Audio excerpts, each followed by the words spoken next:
kind of like follow the passion, like help people, to move through their pain into a place where they feel more flexible. And, you know, this act-based approach to me is nothing like it. So, There is nothing like it, and I don't know if you're a fan. Do you watch NCIS? no.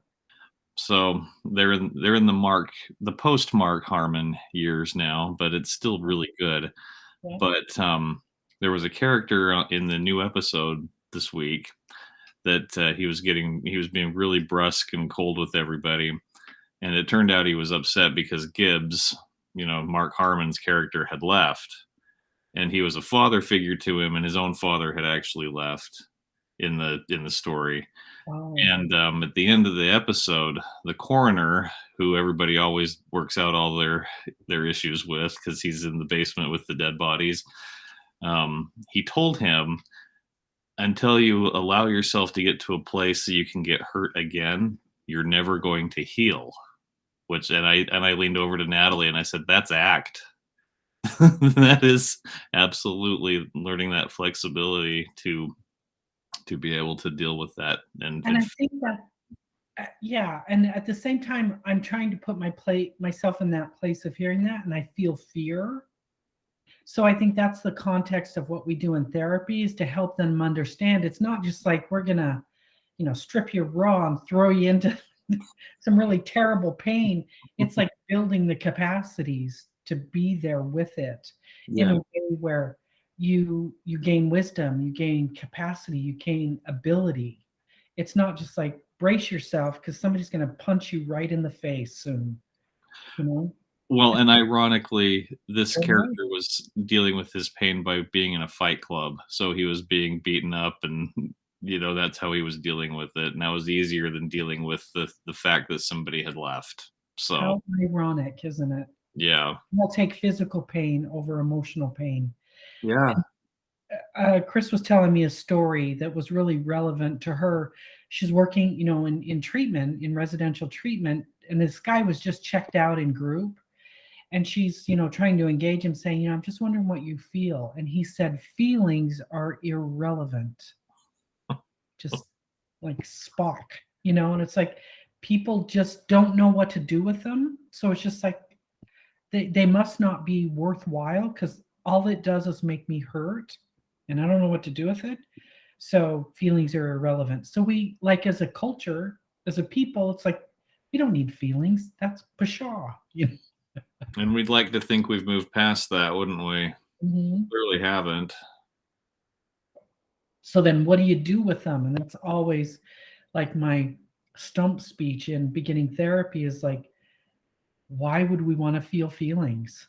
Like, who wants to do that, right? And I tell them that New York City story of being in the alleyway at night. Have you told me this story? Well, here we go. Pretend you're in New York City. Have you ever been there? I haven't. I've always wanted to go though.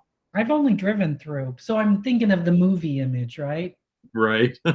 You're in a dark alley, tall buildings, you're by yourself, not very good visibility, and all of a sudden you hear quick footsteps coming toward you. So you put yourself in that place. What do you imagine is a feeling you might feel in that moment? Just that thrill of that gut of just electricity, that fear, that just yeah. Fear. Right? An emotion word, it would be fear, most likely for most. Hmm. And when you feel that fear, that electricity, that it shows up in our bodies, right? The fear is often physical. Yeah. But Yeah. if thinking fear, how do you feel fear? Well, usually it's like my breath, I'm squeezing my hands, my eyes are wide, I'm looking around. Fear is physical. Yeah. So you feel that fear in your body. Then what do you think you'll do because you feel fear? You're gonna well, yeah, you're gonna be tense. You're gonna be very watchful, very observant. You're probably gonna bolt at a moment's notice. Probably bold. Some people will turn and fight. I've heard a few people say that. Turn around, face the threat, right? I'm going to fight my way out. Most people say I'm going to bolt. I'm going to run. And if it is truly like a bad guy, bad person that wants to harm you, and you don't listen to the fear, the outcome is generally not good. Hmm. But if you listen to the fear, you got a good reason to believe it's true. The sound of footsteps coming towards you, you take off. You're more likely to survive. You're more likely to not be harmed. You're more Right. likely to not be robbed if you can run. Right. That's a perfect example of why we want to be able to feel fear. Right. It saves our lives, literally. But if you're sitting in an airplane seat and you're strapped down and you feel fear, it's going to be absolute misery, There's right? nothing you can do. Because there's nothing you can do. So the context is, how do you accept that fear of flying in the plane? What can you do so you can be in the present moment? You can notice the fear and you can come back to what you have some control over. Ironically, and that is like watching a movie, Hmm. talking to your neighbor, writing something on your computer. Those are the only things you have control over when you're strapped to a seat in an airplane. And what you just said is why I love MASH. What about it? It's all about being in a horrible situation you have absolutely no control over, and what do you do to find some element of control in that situation? What can you do? Yeah. And yes, and also maybe some of it's experiential avoidance, but they also like played tricks on each other and built a still, and they did stuff that they had the tools, capacities, wherewithal to make it through that extremely difficult time of like having to operate and deal with death and violence, and it's a great example. Yeah. We have these limitations at times, right? So what do we do with that fear that can wash over us?